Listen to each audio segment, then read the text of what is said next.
You know what? I would not wish a narcissistic relationship on anyone. I really wouldn't. That's right, white France. My eyes tell a tale.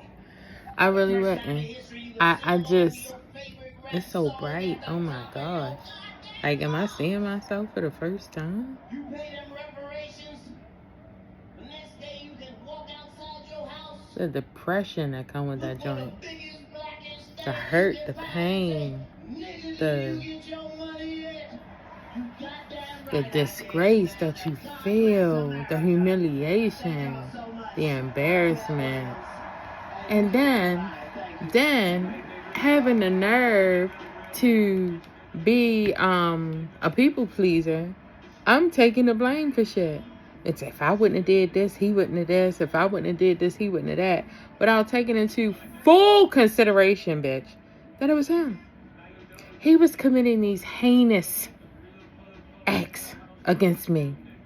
There was nothing I did to deserve that shit.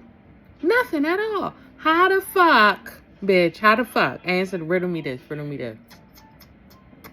How the fuck am I married? Okay? I'm talking about I've been married since 2008. Happily. No breaks. No breaks in coverage. From my university days. No breaks. Like me and this man we've been rocking and bopping for real. We've been doing it and I love him so much.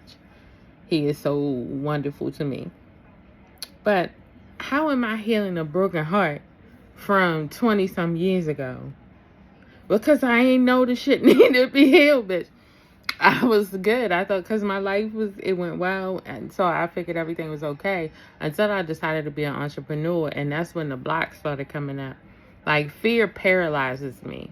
So I won't move. I won't take action. And I know I'm capable. But I just had fears in me that I ain't know in my voice, in my throat. You see, when you are physically abused, it fuck you up. Just because you can go in the physical and keep moving, don't mean emotionally and mentally you are not fucked up from that. You know, fear can like really hide in your subconscious and you not even know you in fear. Because you be surrounded by it so much, like growing up in the hood. Like, it was fear all the time. Fear became one of my running lines of emotions, just like all the time. You know, my ego making decisions. Ego, subconscious. Making decisions. Okay. That door upstairs. I don't know what happened to the door. When I open the door, it's just loud. It just sound ghetto to me.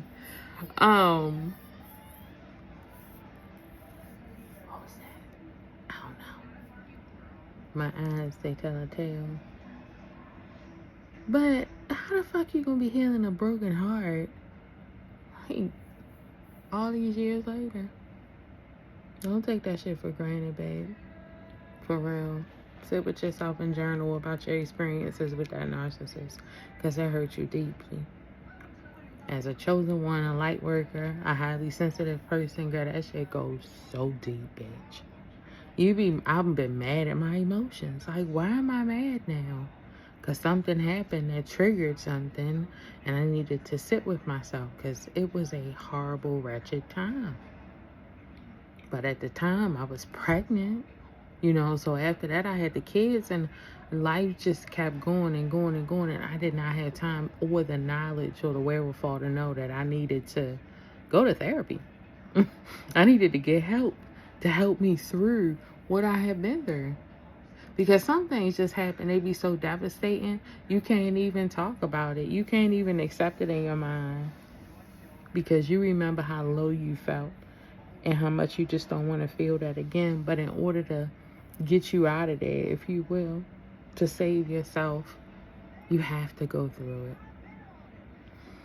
I wish there was another way. I swear I've been talking to God, like, please let it be another way, because this pain hurts so bad. But he came up with a way. Me. Yeah.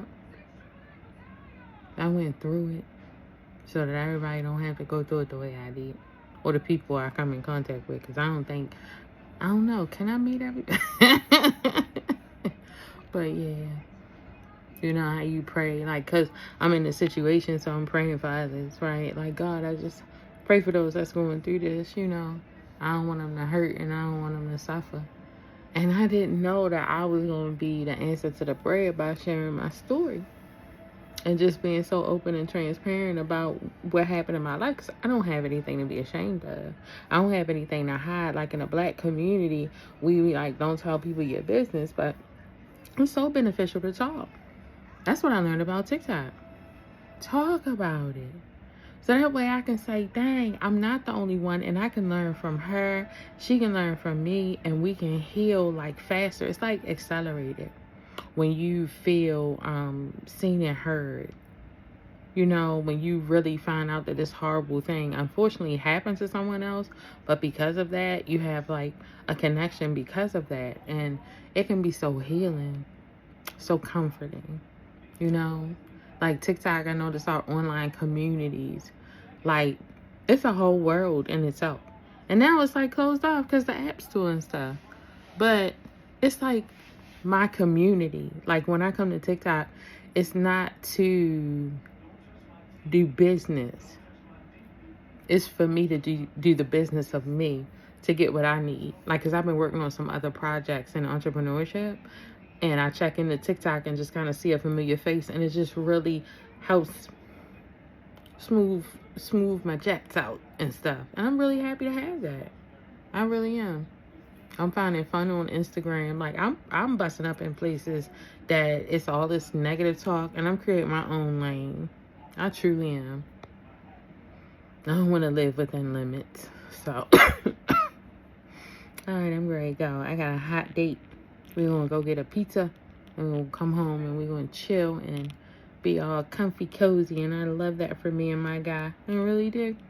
And I would love if that was your life as well. So, I pray for you. I pray comfort. I pray ease. I pray love. I pray decreased stress. I pray more happiness, joy, abundance, and bliss for you. Oh, and the good sis euphoria. Amen.